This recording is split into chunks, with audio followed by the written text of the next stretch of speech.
আমার সাথে অন্যায় হয়েছে, অবিচার হয়েছে, আমার পরিবারের সাথে হয়েছে, আমার বাবাকে হত্যা করা হয়েছে, আমার মায়ের সাথে অন্যায় করা হয়েছে, তাকে অত্যাচার করা হয়েছে, আমার ভাই মৃত্যুবরণ করেছে এই অত্যাচারের কারণে।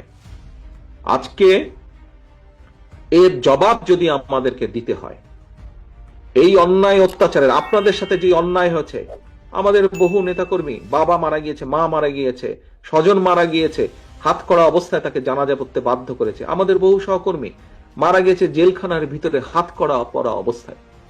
নিশ্চয়ই আপনাদের সেগুলো মনে আছে। এখন আমরা যদি এই সকল অন্যায়ের, অবিচার, অত্যাচারের জবাব দিতে চাই, যদি জবাব দিতে হয়, তাহলে তারা যা করেছে সেভাবে করলে জবাব দেওয়া হবে না, তাহলে তাদের আর আমাদের মধ্যে কোনো পার্থক্য থাকলো না। সে অধম বলে কি আমরাও অধম হব নাকি? আমাদেরকে যদি জবাব দিতে হয়, আমাদের 31 দফা যদি আমরা সফল করতে পারি, তাহলেই জবাব দেওয়া হবে।